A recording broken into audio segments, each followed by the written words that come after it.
Khốn khiếp, cái đồ hệ thống A thống chết tiệt. Trước khi tôi ra ngoài, chỉ cần có kẻ nào vào, cứ giật điện cho ngất hết cho tôi. Giỏ cứ giao cho tôi. Không có gì đâu, các em đừng sợ. Chị là Quân Giải Phóng. Các em có biết Quân Giải Phóng không? Chị chính là chị gái đến để cứu các em đây. Đừng sợ, chị sẽ đưa các em rời khỏi đây ngay. Quân Giải Phóng đến rồi. Đúng vậy. Chị chính là Quân Giải Phóng. Quân Giải Phóng đến rồi.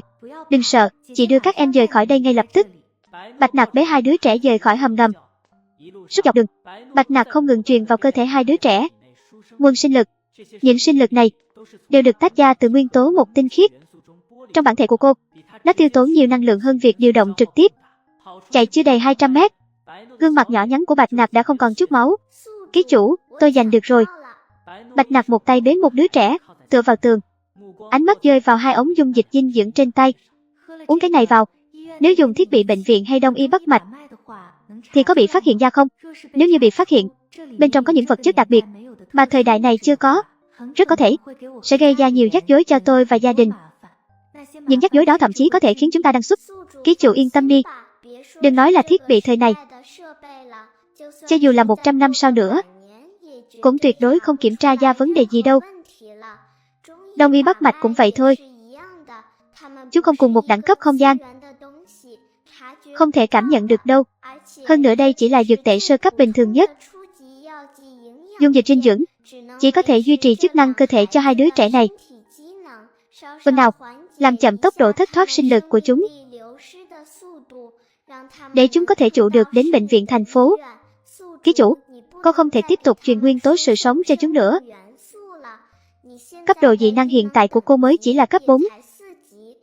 Không trụ được lâu đâu. Nghe thấy lời đảm bảo của hệ thống nhỏ, Bạch Nặc mới thở phào nhẹ nhõm. Mở nắp bình, cẩn thận đút cho hai đứa trẻ uống. Con người thật là độc ác quá đi. Hệ thống chúng tôi còn biết yêu thương những hệ thống nhỏ vừa mới ra lò. Và cả con non nữa. A Thống à, thế giới này tuy không có xác sống, càng không có quái thú biến dị, thậm chí ngay cả dị năng giả mạnh mẽ cũng không có. Nhưng có đôi khi, những người bình thường trông có vẻ không có sức chiến đấu này, chưa chắc đã thực sự là người, càng không có tư cách được gọi là người. Có những súc vật còn chẳng bằng xác sống đâu. Cái loại rác rưởi nhất đó, xác sống còn biết không ăn thịt đồng loại nữa là. Bạch Nặc bế hai đứa trẻ, tiếp tục chạy về phía đồn cảnh sát. Chạy được nửa đường thì gặp Trần Tuệ đang tìm tới. Nặc, hai đứa trẻ này là sao thế? Không có thời gian giải thích đâu. Chị chạy trước đi lái xe đi. Phải nhanh chóng đưa hai đứa trẻ này đến bệnh viện thành phố. Chúng bị thương rất nặng. Lúc Trần Tuệ chạy ngược về, gặp được Khâu Tuấn và Nghiêm Khánh Vân, liền dặn dò nhanh vài câu về tình hình. Hai người này vội vàng chạy men theo con đường này. Quả nhiên chạy được 10 phút thì thấy Bạch Nặc. Trẻ nhỏ được Trần Tuệ lái xe đưa đi bệnh viện thành phố. Khâu Tuấn và Nghiêm Khánh Vân, từ khi nhìn thấy bộ dạng bị hành hạ của hai đứa trẻ, trong lòng luôn kìm nén một ngọn lửa giận. Chính là chỗ này, tôi và Trần Tuệ vốn chia nhau ra hành động. Tôi đoán những kẻ đó rất có thể đang trốn trong những căn nhà trống không có người ở trong huyện. Trần Tuệ tìm bên khu phố cổ, còn tôi thì tới đây. Sau khi tìm thấy hộ này thì lẻn vào dưới đám cỏ dại trong sân phát hiện ra dấu giày, nên mới bắt đầu chủ động tìm kiếm nơi này. Cuối cùng phát hiện ra dưới tấm ván lót đáy chung nước là khoảng không. Lúc đó mới phát hiện ra hầm ngầm. Nghiêm Khánh Vân nhìn lồng sắt bên trong, tức đến mức mặt xanh mét, đấm mạnh một cái vào bức tường bên cạnh. Cậu định làm mình gãy xương à? Lúc đó ai làm việc? Chúng ta vốn đã thiếu nhân lực rồi. Xin lỗi, tôi thực sự quá tức giận, không kiềm chế được. Có giận thì để dành lúc bắt người đi. Lúc bắt được người tôi sẽ che chắn cho cậu. Rồi cục trưởng chẳng phải có cuốn sách dày sao? Chúng ta lén mượn về lót trước ngực. Dùng mũi nện cũng không tiện chúng đi được đâu. Khám nghiệm cũng không ra vết thương, nhưng sẽ đau thấu xương đấy. Quyết định vậy đi. Chú ơi, để cháu đi mượn chỗ cục trưởng cho. Ba người ở trong căn nhà này kiểm tra từ trong ra ngoài một lượt, không dám bỏ sót một ly một tí nào. Đội trưởng Khâu, khoa trưởng Bạch, tôi đã đi hỏi thăm xung quanh rồi. Hiện tại chưa phát hiện ai thấy người ra vào đây. Người chắc vẫn còn ở trong huyện. Bây giờ trời lạnh, thức ăn tuy không dễ hỏng, nhưng nếu để lâu cũng sẽ đông lại. Nhưng mọi người nhìn nồi đồ ăn này xem, chắc là giờ đi vội vàng. Đã thu dọn mang đi những gì có thể mang. Cái gì không mang được thì giấu đại đi. Cái nồi này lôi ra từ lâu thế. Trong phòng chứa đồ lặt vặt đằng kia, bên trong còn có gỗ cháy dở rất rõ ràng. Cái nồi này và đống gỗ đó đều bị đè dưới một đống đồ cũ nát. Mau thông báo cho người của ban vũ trang tăng thêm nhân lực, phong tỏa chặt chẽ các lối ra vào huyện Bình Xương. Tập hợp tất cả mọi người đi hỏi từng nhà cho tôi. Dạ, 4 người vừa bước ra khỏi cửa lớn. Một tiếng động nhỏ từ gốc rễ bên cạnh truyền tới. Cái đó làm phiền một chút. Xin hỏi có phải là các đồng chí công an không? Chào đồng chí, tôi là công an phân cục thành phố. Xin hỏi có chuyện gì? Nghiêm Khánh Vân đi tới nói chuyện với đối phương vài phút. Sau đó nhanh chóng quay lại. Đội trưởng, đồng chí đó nói, tối qua khi tan ca đêm về, thấy có người nhảy ra từ cái sân này. Trên vai gã đó còn vác một cái bao tải lớn. Tối qua trăng khá sáng, nên đã nhìn rõ mặt của hai kẻ trong số đó. Khâu Tuấn và Bạch Nặc nghe vậy liền sáng mắt lên. Trong lòng dâng lên một sự xúc động khó tả. Cuối cùng cũng có manh mối rõ ràng rồi. Tốt quá rồi, để tôi. Khi người thanh niên đó vừa dứt lời cuối cùng, hai bức chân dung trên tay Bạch Nặc đã vẽ xong. Sau khi xác nhận lại với đối phương không có sai sót gì, cô trực tiếp vẽ thêm mấy bản giống hệt như vậy. Đội trưởng, tìm người vẽ thêm đi. Ảnh chân dung được phát xuống toàn bộ bang vũ trang huyện Bình Xương. Đồn cảnh sát và cả đội của Bạch Nặc nhanh chóng triển khai công việc. Tìm suốt một ngày một đêm. Trong thời gian đó, họ thực sự đã tìm thấy ở mấy căn nhà trống. Vài đứa trẻ đã bị đánh thuốc mê đến ngất đi. Tất cả đều được đưa đến bệnh viện ngay trong đêm. Thấy trời dần sáng, Bạch Nặc dẫn theo Trần Tuệ vừa tới. Lưu Á Nam dẫn theo một đội nhỏ, tự mình dò xét mấy con hẻm ven thị trấn. Đường nhỏ, đi lên nữa là vào núi rồi. Mọi người nói xem, liệu bọn chúng đã chạy thoát khỏi huyện từ lâu rồi không? Hành động của chúng ta cũng coi là nhanh. Trước khi quyết định đến huyện Bình Xương, đội trưởng đã cho người đi mượn điện thoại ở công xã gần đó, liên hệ với ban vũ trang bên này, sắp xếp người canh giữ các cửa ngõ. Dựa vào những thứ tìm thấy trong căn sơn nát đó, vết tích thức ăn thừa mà tính toán, đám người đó chắc chắn vẫn chưa chạy thoát được. Khi chúng ta vừa đến huyện Bình Xương, chắc là đã đánh gián động cỏ rồi.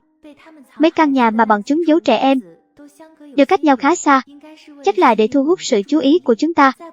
Không nhanh chóng tìm ra là chúng sẽ chuồn mất đấy.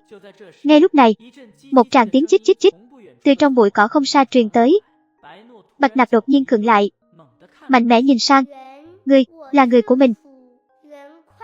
Mau qua đây, bên dưới có mấy con người lẻn vào.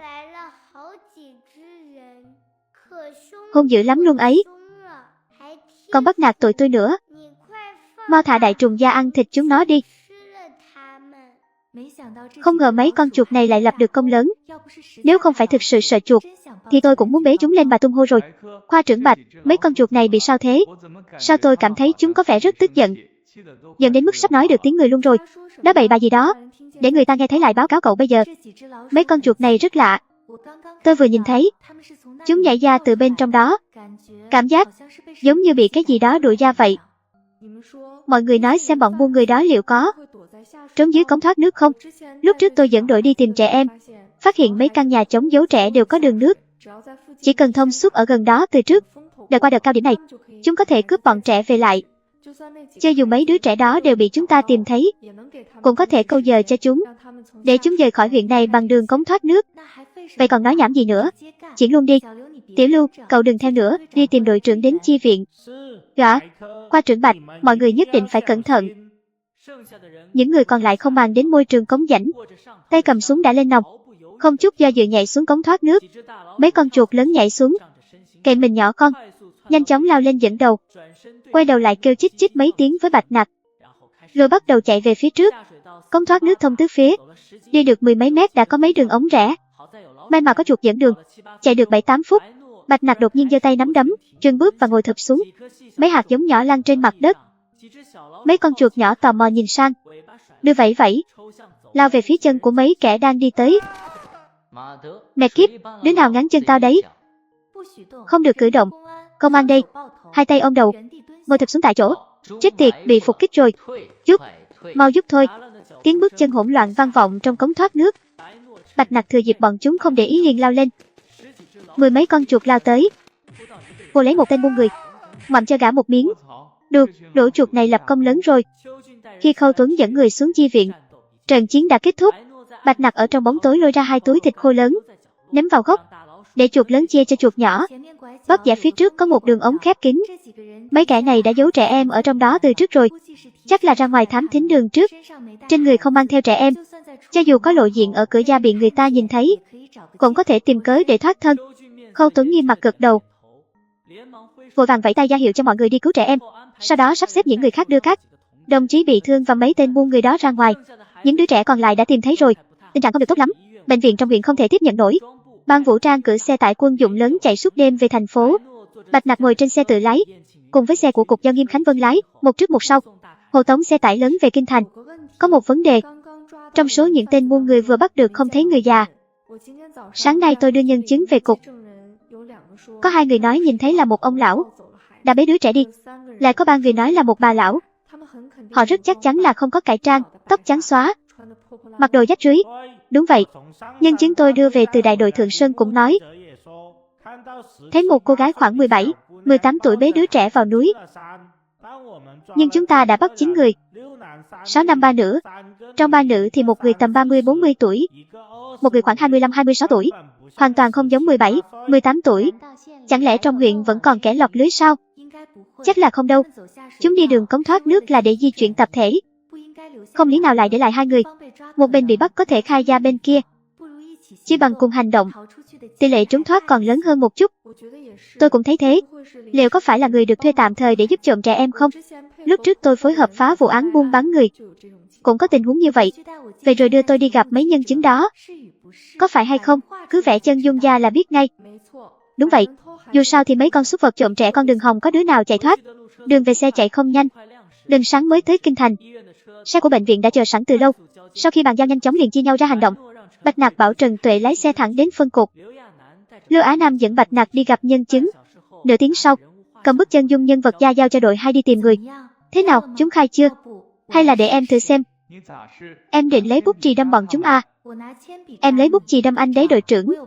Em có cách khiến chúng phải mở miệng. Chỉ là thủ đoạn có lẽ hơi không được, nhưng từ cho lắm. Em liệu đấy, không được để chết người đâu. Yên tâm, tuyệt đối không hẹo được đâu. Cũng không được làm tàn phế. Anh khó khăn lắm mới khuyên được Linh Giao đi đấy. Em không được làm loạn theo đâu. Bạch Nặc mỉm cười gật đầu. Cô ấy à, 10 đại cực hình bản thanh chúng ta cũng không dùng đâu. Cái đó là hủ tục rồi. Bị phát hiện là rắc rối lớn đấy. Cục trưởng chúng ta tuổi cũng không còn nhỏ nữa. Hãy để cụ sống thêm vài năm đi. Yên tâm đi đội trưởng. Em còn cả một tương lai tươi đẹp đang chờ đón mà. Sao có thể vì mấy con súc vật đó mà để mình bay màu ở đây được? Yên tâm đi.